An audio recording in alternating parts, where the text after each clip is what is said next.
The first step of my trip begins in Vancouver, where I took an early flight and got to do some nature watching while within the airport. Look at these cute little finches at YVR. The flight was from Vancouver to Alberta, first stop in Edmonton on the way up, and I was blessed with these beautiful clear skies to see the Rocky Mountains, and it really is just one of the most stunning flights ever. I think no matter where you're going in Canada, if you can fly over these mountains and score a window seat, they will take your breath away. I actually took photos and videos for the woman beside me because she was also looking out my window, and I was happy to share because everybody should see this. Once you land in Yellowknife, you're greeted by the baggage carousel polar bear, who is cute and terrifying, and then I took a cab to my bed and breakfast, not an Airbnb, but similar style, actual old school bed and breakfast in a little tiny home. And yes, that is the real street name, and it is a famous street. My first full day in Yellowknife was to walk to the Prince of Wales Northern Heritage Centre, which is essentially the museum. It is a cold -30 walk. There is no video of it because it was cold. These are some of my favorite little exhibits they had. I feel like the glasses here were probably for seeing northern lights. Maybe I'm crazy. They say I don't know what they're for, but the green, I bet you if you wore those at night, you'd see them. And then I saw the little space diamond. This is it here. It fully went up into space with an astronaut and everything. I think that is pretty cool. Definitely worth checking out if you like museums like I do. I'm obsessed with them. So the other thing that's really interesting at this center is all of these diorama style exhibits that show you life in the tundra and in the north of Canada. This exhibit, I watched so many people jump back. You'll see why in a second. People were not expecting it.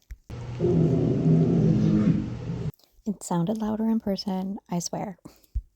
Other attractions around here are a miners monument, and there is quite a lot of trails around, I noticed, which if I were braver or it was warmer, I may have explored, but despite it looking like I am quite the outdoorsy person at times in this, I truly am not, and February in northern Canada is not for the faint of heart. This was how I chose to spend my evening that night. So tonight I wanted to go get food, obviously, as you do, and I didn't want to go far because it's cold, and unfortunately the place I wanted to go to is full, and it's -30 degrees out. So instead I got takeout, and this is my dinner setup. There's a little heater on my wall of my Airbnb, and I'm on my unmade bed eating mac and cheese and a local beer by myself. Sometimes solo travel really is just hanging out in your hotel room, and that's okay too. It's nice to relax when you're on vacation. However, I also layered up many times to go and hunt the northern lights, which was the main purpose of this trip. And I spent almost every night, except for my first night, going out and trying to see them, and finally succeeding in seeing them after many years and many trips of trying to go see them. I could have stayed far away from the city in a cabin somewhere and not seen anywhere else of Yellowknife, but I chose to still try and get out during the day so I could see things like these ravens, which are huge. Cute little fox here that appeared one day when I was walking. Yes, he did pee right in front of me and then look at me before running away. And I went ice fishing, which is what this is heading to. So I guess enjoy this little montage of a day of ice fishing.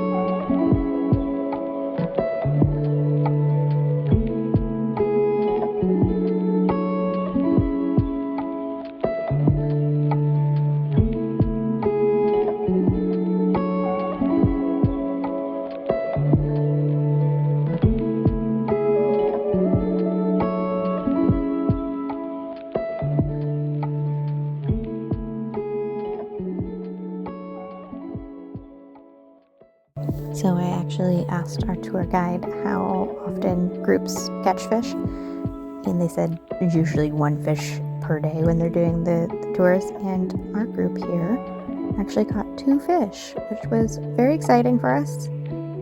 They were caught and then released.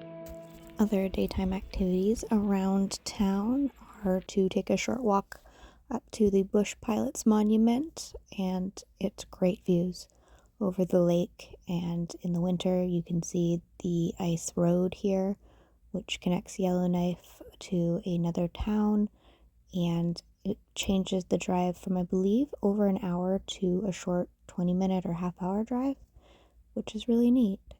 It's just beautiful.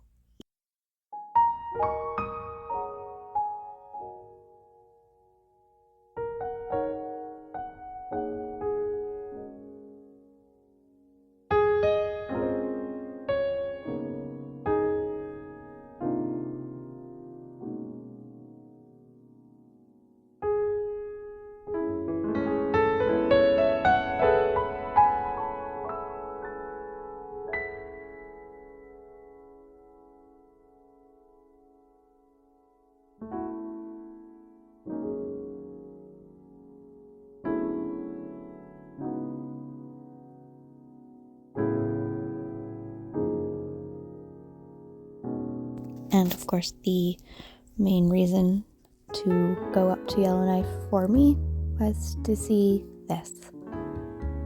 And I saw it 3 nights in a row. And I know, it looks different in photos. It doesn't look that good in real life. It looks just as good in real life. It looks different, still incredible. I don't care what anybody says. Watching them dance was incredible.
And that was my trip to Yellowknife. I took a little cab, flew a tiny little plane back to Alberta, and then connected to Vancouver.